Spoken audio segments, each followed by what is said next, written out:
Kadyrov mengumumkan dimulainya serangan besar-besaran oleh para pejuang LPR dan Chechnya di Donetsk. LPR bersama dengan Uni Chechnya melancarkan serangan besar-besaran di publik DPR. Hal ini diungkapkan oleh Kepala Chechnya Ramzan Kadyrov. Menurut Kadyrov, serangan dimulai setelah angkatan bersenjata Ukraina mempublikasikan posisi mereka berkat jeda taktis yang dipertahankan oleh pasukan sekutu Rusia.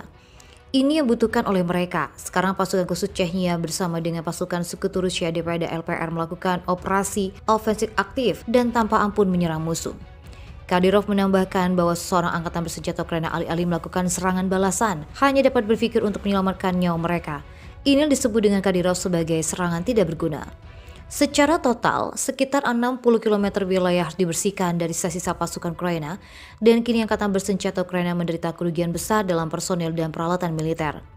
Pada tanggal 21 dan 31 Agustus, Kementerian Pertahanan menyatakan bahwa 2 hari serangan balasan diluncurkan oleh Kiev, angkatan bersenjata Ukraina kehilangan lebih dari 1.700 tentara yang tewas.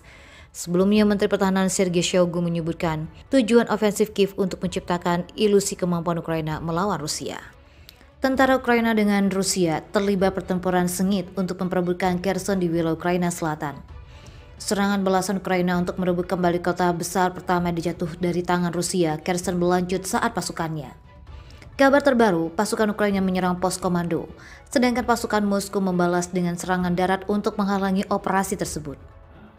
Juru bicara Komando Selatan Ukraina Natalia Heminuk mengatakan pasukan negara itu berhasil menghancurkan gudang amunisi dan jembatan ponton untuk menghemat pergerakan pasukan cadangan Rusia. Akan tetapi, Moskow membantah laporan kemajuan militer Ukraina dan mengatakan pasukannya mengusir pasukan Kiev.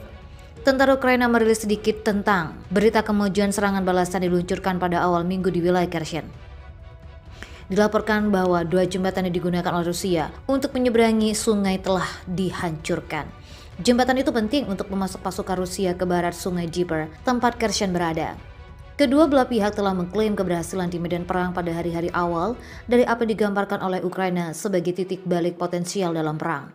Sementara itu, Staf Umum Ukraina pada hari Jumat mengatakan pasukan Rusia telah menembaki puluhan kota besar dan kecil, termasuk Kharkiv, kota terbesar kedua di Ukraina. Sejak invasi Rusia pada Februari, lebih dari 7 juta orang telah melarikan diri dari Ukraina. Ribuan tewas dan kota-kota terjadi puing-puing dalam yang disebut oleh Kiev dan Barat sebagai perang agresi tak beralasan Rusia. Ukraina kini mulai membelah dengan Rusia merebut kembali wilayah-wilayah diduduki Kremlin. Namun tentara Ukraina terus membayar biaya besar dalam misi perebutan wilayah di selatan. Pasukan Ukraina mengungkapkan bahwa meskipun telah merebut kembali sejumlah desa yang sebelumnya berada di kawasan kendali Rusia, musuh mereka dilengkapi dengan baik sehingga tidak melarikan diri tanpa perlawanan. Komando Operasional Selatan Ukraina pada Kamis mengklaim pasukannya telah membunuh 201 tentara Rusia dan menghancurkan 12 tank T-72, 18 kendaraan lapis baja dan 6 gudang amunisi selama 24 jam pertempuran terakhir.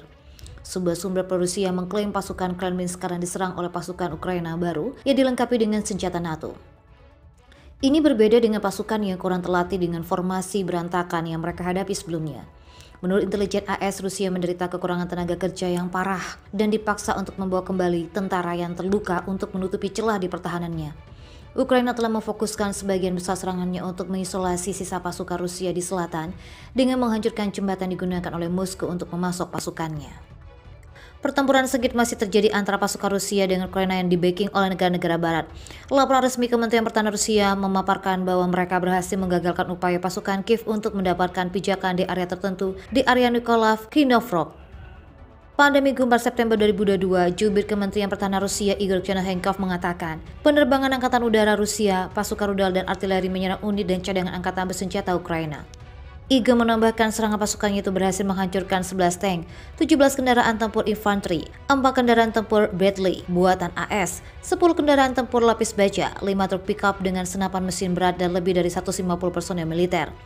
Di daerah desa Ramonovka, wilayah Mykolaiv, pesawat Angkatan Udara Rusia menembaki jatuh sebuah pesawat serang Su-25 Angkatan Udara Ukraina. Senjata presisi tinggi Rusia juga menghancurkan titik penempatan sementara unit Brigade Serangan Lintas Udara ke-80 dan gudang amunisi di dekat pemukiman Kramatorsk, Republik Rakyat Donetsk.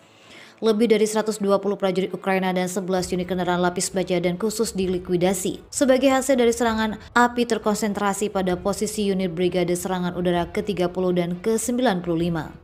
Di daerah pemukiman Gusarovka, wilayah Kharkov dan Atmovka, Republik Rakyat Donetsk, 110 militan dikulidasi.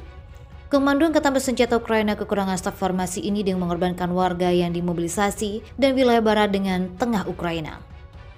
Di daerah pemukiman Karakovo di Republik Rakyat Donetsk, sebagian akibat dari serangan senjata presisi tinggi dari pasukan Dirgantara Rusia di 2 titik penempatan tentara bayaran asing hingga 50 militan orang tewas.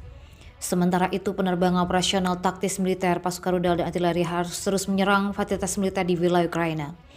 4 pos komando diserang pada siang hari, termasuk markas besar formasi Kharkiv di wilayah Kharkov, di mana Brigade Mekanik ke-66 di wilayah Elizovta di Republik Rakyat Donetsk, Brigade Mekanik ke-65 di wilayah Nikolsi di wilayah Zaporozhye, serta 57 artileri, tenaga kerja dan peralatan militer Ukraina di 189 distrik.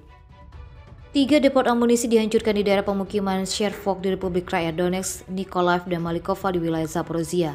Sistem pertahanan udara Rusia menembak jatuh 5 kendaraan udara tak berawak di daerah pemukiman Balakia di wilayah Kharkiv, Zafri, Inovivka dan Zeladigai di Republik Rakyat Donetsk. 3 rudal anti radar HIMARS buatan AS juga dicegat di area pemukiman Novoka Kadovka, wilayah Kherson, serta 7 peluru sistem roket peluncuran Garda di area pembangkit listrik tenaga air di Kharkov, termasuk 4 HIMARS dan 3 Aider. Secara total, sejak awal operasi militer khusus, 287 pesawat, 151 helikopter, 1.872 kendaraan udara tak berawak, 372 sistem rudal anti pesawat, 4.804 tank dan kendaraan tempur lapis baja lainnya, di mana 824 kendaraan tempur multiple meluncurkan sistem roket 3.367 senjata artileri lapangan dan mortir, serta juga 5.276 unit kendaraan militer khusus Ukraina hancur.